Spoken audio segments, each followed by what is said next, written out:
আজকে আমরা শিখব 100টি ছোট ছোট ইংরেজি বাক্য। এই বাক্যগুলি না জানলে আপনি ইংরেজি বলতেই পারবেন না। যারা নতুন ইংরেজি শিখতে শুরু করেছেন তারা অবশ্যই বাক্যগুলি শিখে রাখুন।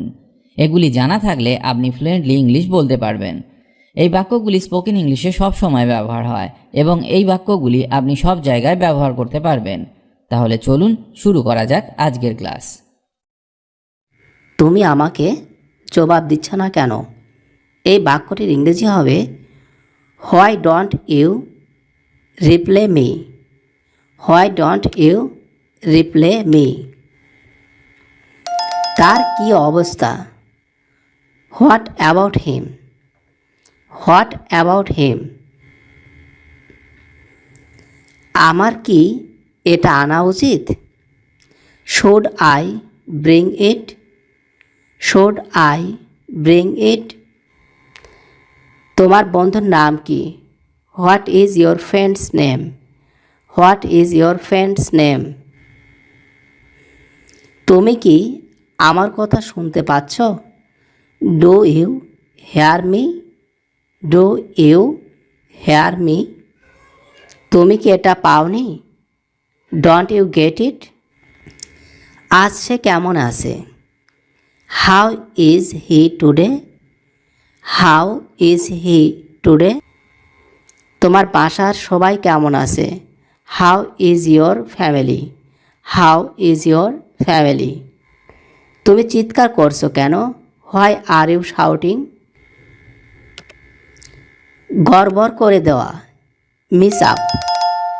Miss up. হঠাৎ দেখা হয়ে যাওয়া, কাম অ্যাক্রস। কাম অ্যাক্রস অর্থ হলো হঠাৎ দেখা হয়ে যাওয়া। আমার চুল খারাপ করবে না। Don't mess up my hair. Don't mess up my hair. চারপাশে দেখো, লুক অ্যারাউন্ড। লুক অ্যারাউন্ড অর্থ হলো চারপাশে দেখো। যে কোনো মূল্য, at any cost. At any cost অর্থ হলো যে কোনো মূল্য। যে কোনো মুহূর্তে, at any moment. At any moment. দয়া করে মোট খরচের হিসাবটা করো। Please figure out the total cost. Please figure out the total cost. আমি এটি নিয়ে মোটেই খুশি নই। I am not at all happy about it. I am not at all happy about it. আমাকে শক্ত করে ধরে রাখো। Hold on to me tight. Hold on to me tight. জোরে বলো, স্পিক আপ। স্পিক আপ অর্থ হলো জোরে বলো। এটি নিশ্চিত যে আমরা যাব। Rest assured that we will go. Rest assured that we will go. খারাপ কথা, speak ill of. Speak ill of. চোখের আড়াল হলেই মনের আড়াল। Out of sight out of mind. Out of sight out of mind.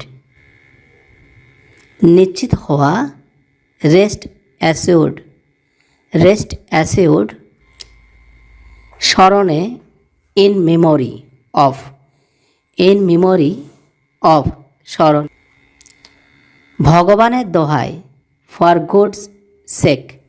For God sake. কারণে, on account of. On account of. তাড়াতাড়ি করো, হারি আপ। হারি আপ অর্থ হলো তাড়াতাড়ি করো। পূর্ণরূপে, make the most of. Make the most of. তোমার পছন্দ মতো সময় নাও। Take as much time as you like. Take as much time as you like.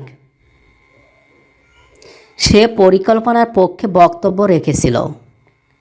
He spoke on behalf of the plan. He spoke on behalf of the plan. সারা সপ্তাহে লাগাতার বৃষ্টি হয়েছিল। It rained on and on all the week. লাগাতার, on and on, on and on. পক্ষে, on behalf of, on behalf of. প্রথম দেখাতে, at first sight, at first sight. বিশ্বাসঘাতকতা করা, টু বেটরে, টু বেটরে। একদমই না, not at all, not at all. হঠাৎ দেখা হয়ে যাওয়া, কাম অ্যাক্রস, কাম অ্যাক্রস। কমপক্ষে বা অন্তত, অ্যাট লিস্ট, অ্যাট লিস্ট।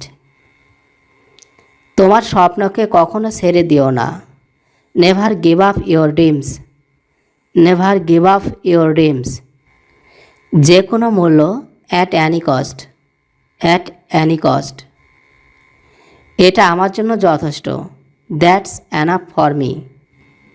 চলো গিয়ে দেখি, let's go have a look, let's go have a look. আমি তোমার জন্য কি করতে পারি, what can I do for you, what can I do for you. তুমি কোথায় যেতে চাও, where do you want to go, where do you want to go. তুমি কবে এখানে এসেছো, when did you come here, when did you come here. আমি কিভাবে সেখানে যাব, how do I go there, how do I go there. এটার দাম কত, how much is it, how much is it. এটা কখন প্রস্তুত হবে, when will it be ready. আজ এখানেই ভিডিওটি শেষ করছি। আশা করি আজকের ক্লাসটি আপনাকে অনেক হেল্প করবে ইংরেজি শিখতে। ইংরেজিতে কথা বলার ইচ্ছে থাকলে আপনাকে অবশ্যই প্রতিদিন অভ্যাস করতে হবে, তবেই আপনি দ্রুত ইংরেজি বলতে শিখবেন। কারণ প্র্যাকটিস ইজ দ্য কি টু সাকসেস। অভ্যাসই হলো সাফল্যের চাবিকাঠি। তার সাথে আপনাকে শিখতে হবে বেসিক কিছু ইংলিশ গ্রামার, যেমন tense, parts of speech, preposition, model verbs, helping verbs ইত্যাদি। কারণ এদের ব্যবহার না জানলে সঠিক ইংরেজি শেখা সম্ভব নয়। অনেকেই এদেরকে শিখতে পারেন না, কারণ তারা মনে করেন ইংরেজি গ্রামার খুব কঠিন। আপনি আমাদের গ্রামার ক্লাসগুলি মন দিয়ে দেখুন, খুব সহজে সমস্ত গ্রামারগুলি শেখানো আছে, যা একবার দেখলেই আপনি শিখে যাবেন। লিংক ডেসক্রিপশন বক্সে পেয়ে যাবেন। সবাই ভালো থাকুন আর আমার সাথে ইংরেজি শিখতে থাকুন।